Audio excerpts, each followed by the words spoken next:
Twist ಕೊಟ್ಟಿರುವ ಕಾಂತಾರ ಮತ್ತೆ ತೆರೆಯ ಮೇಲೆ ದೈವ ದರ್ಶನ ಮೂಡಿಸಿ ನೋಡುಗರನ್ನು ಮಂತ್ರಮುಗ್ಧನಾಗಿಸಿದೆ. 3 ವರ್ಷಗಳ ಹಿಂದಿನ ಕಾಂತಾರ ಚಿತ್ರವನ್ನು ಮರೆಸುವಂತೆ ಫ್ರೀಕ್ವಿಲ್ ಕಟ್ಟಿಕೊಟ್ಟಿದ್ದಾರೆ. ಇನ್ನು ರಿಷಬ್ ಶೆಟ್ಟಿ ಕಾಂತಾರದ ದಂತಕಥೆಯನ್ನು ಮುಂದುವರಿಸ್ತಾ ಇದ್ದಾರೆ. ಅದನ್ನು ಅಧಿಕೃತವಾಗಿಯೂ ಸಹ ಅವರೇ ಘೋಷಿಸಿದ್ದಾರೆ. ಇನ್ನು ಇತ್ತೀಚೆಗೆ ಕಾಂತಾರ 2 ಬಗ್ಗೆ ರಿಷಬ್ ಶೆಟ್ಟಿಗೆ ಪ್ರಶ್ನೆಗಳು ಎದುರಾಗಿತ್ತು. ನೋಡೋಣ ಮುಂದಿನ ದಿನಗಳಲ್ಲಿ, ಸದ್ಯಕ್ಕೆ ನನಗೆ ಕೊಂಚ ವಿಶ್ರಾಂತಿ ಬೇಕು ಎಂದು ಹೇಳ್ತಾ ಬರ್ತಾ ಇದ್ರು. ಇದೀಗ ಚಾಪ್ಟರ್ 1 ಬಿಡುಗಡೆಯಾಗಿ ಭರ್ಜರಿ ರೆಸ್ಪಾನ್ಸ್ ಪಡೆದುಕೊಂಡಿದೆ. ಕ್ಲೈಮ್ಯಾಕ್ಸ್ ನಲ್ಲಿ ಚಾಪ್ಟರ್ 3 ಸಿನಿಮಾ ಮಾಡುವ ಬಗ್ಗೆ ಮಾಹಿತಿಯೂ ಸಹ ಸಿಕ್ಕಿದೆ. ಕ್ಲೈಮ್ಯಾಕ್ಸ್ ನಲ್ಲಿ ಮುಂದಿನ ಭಾಗಕ್ಕೆ ಸುಳುವು ಕೊಟ್ಟು ಚಿತ್ರವನ್ನು ಮುಗಿಸಿದ್ದಾರೆ. ಕಾಂತಾರ ಚಿತ್ರದ ಕಥೆಯನ್ನು ಮುಂದುವರಿಸುವ ಬಗ್ಗೆ ರಿಷಬ್ ಶೆಟ್ಟಿ ಕೂಡ ಮಾತನಾಡಿ, ಕಾಂತಾರ ಚಿತ್ರದ ಮೊದಲ ಪೋಸ್ಟರ್ ಬಿಟ್ಟಿದ್ವಿ, ಅದರಲ್ಲಿ ಒಂದು ಬಾವಿಯ ಚಿತ್ರ ಇತ್ತು.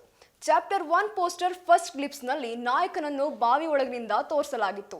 ಆದ್ರೆ ಆ ಬಾವಿಯಲ್ಲಿ ಸಾಕಷ್ಟು ಕಥೆಗಳಿವೆ, ಇನ್ನು ಎಷ್ಟು ಕಥೆಗಳು ಬರ್ತವೆ ಎನ್ನುವುದು ಗೊತ್ತಿಲ್ಲ ಎಂದಿದ್ದಾರೆ. ಇನ್ನು 3 ವರ್ಷಗಳ ಹಿಂದೆ ಬಂದಿದ್ದ ಕಾಂತಾರ ಚಿತ್ರದಲ್ಲಿ ಬಾವಿಯನ್ನು ತೋರಿಸಿರ್ಲಿಲ್ಲ, ಆ ಬಾವಿ ಮುಚ್ಚಿ ಹೋಗಿದ್ ಹೇಗೆ ಎನ್ನುವ ಕಥೆಯನ್ನು ಚಾಪ್ಟರ್ 3ರಲ್ಲಿ ರಿಷಬ್ ಶೆಟ್ಟಿ ಹೇಳಲಿದ್ದಾರೆ. ಸದ್ಯ ಫ್ರೀಕ್ವಿಲ್ ನಲ್ಲಿ ಅದಕ್ಕೆ ಲಿಂಕ್ ಕೂಡ ಕೊಟ್ಟಿದ್ದಾರೆ.